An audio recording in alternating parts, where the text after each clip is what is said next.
Jesucristo ngayon nga, o sige, panglakaw mo o badlungan ninyo katong hantakiro. Badlungan ninyo katong palahumog dito. O, lakaw mo dito. Pagpanghambog mo. Nga naa na si Kristo sa inyong kinabuhi. Dili na mao. Busa tambag lang ni mga igsuon.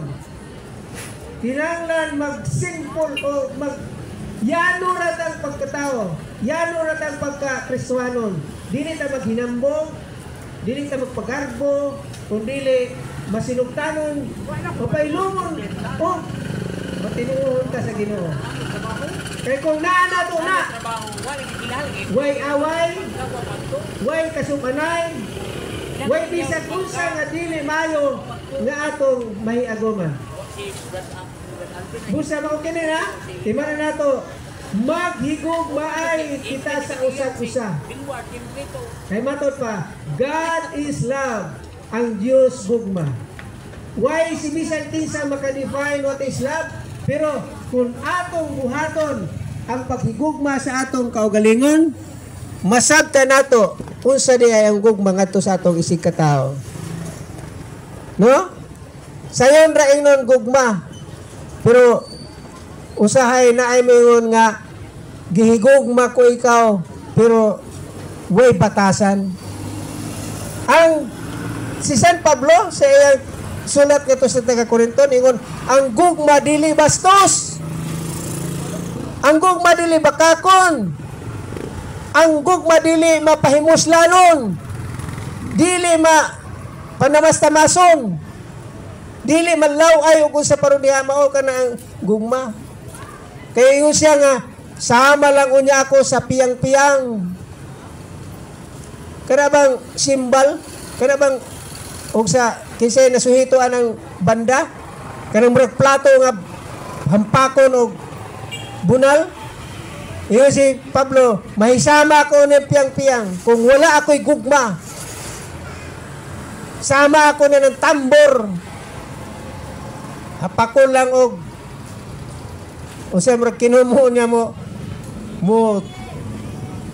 buga na siya agting mo. Pero kung wa ko'y gugma, wa ko'y kapuslanan, busa maigsoon, ipakita nato ang gugma sa usa-usa. Kinahanglan nga kining akong nahibaw na eksperensiyahan, kasagaran sa tao dali ra ma-high blood. Bisan kita no? Dali ra ta mga saba. No?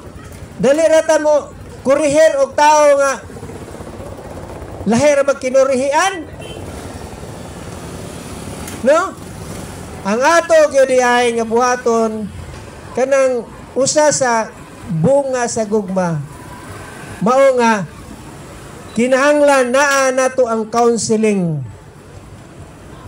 Kanang panambag ba? Panambag mga advices. Usa paron diya kay mao may gitudlo ni Jesucristo, tudloy sila sa tanan nga akong gitudlo kaninyo. Gitambagan bitaw ni Ginoong Jesucristo nga matinunan, niyo siya nga og musulod mo nga niya ng balangaya. Dili pa mo musulod ngayon mo ang kalinaw maana kaninyo. Kay mahimot ang intruder. Panamastamason kung muso dayon tanga di ta mo yun ayo. No? Way ayo.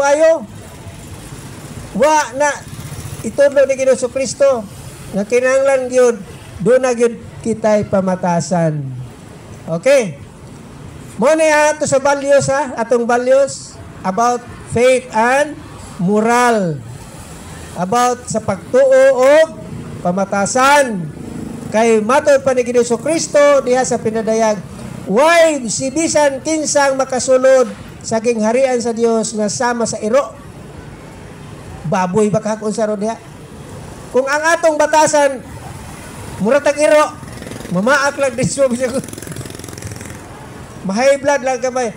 Wa tay luna dito sa harian kay basin unya hinon og tuwa dito mamaak na pud hinuon ta. Okay, mga igsoon, mao kini ang atong timanan.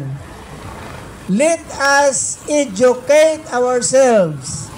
Atong tudluan usab ang atong kaugalingon sa unsang paagi nga kita mahimong tinuod nga mga anak sa Dios. Kay ang mga anak sa Dios deserving.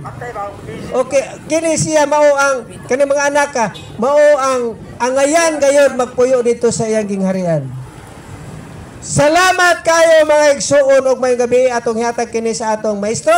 Maestro. Tukar. So daghang salamat Brad Yule sa imong pagpaambit sa pulong sa Ginoo o sa tanan nga naminaw. Napupos naman ang atong oras sa among pagpaambit. So sa tanang naminaw, daghang kayong salamat sa inyong pagpaminaw namo diha sa pagsangyaw sa pulong sa Ginoo nga gipanguluhan sa atong mahal nga obispo nga si Bishop Abet Oy ug sa atong spiritual director nga si Father Darwin Gitgano. O sa tanan nga naminaw, daghang salamat ug maayong gabi kinutanan. Sa ngalan samahan sa anak ug sa Espiritu Santo. Amen. O lang itong amahan, salamat Lord sa maayong panahon nga gihatag kanamo ug salamat sa among kalampusan nga among nakuan karon na experience nga adunay kalinaw kahusay nining mong dapita o panalangin ni kining mga tawo nga namuyo ning dapita ug hatag sila daghang paggrasya sa ilang at grasya sa pagkinabuhi. Kining tanan among gipangayog, gipasalamatan pinagi ni Kristo among Ginoo. Amen.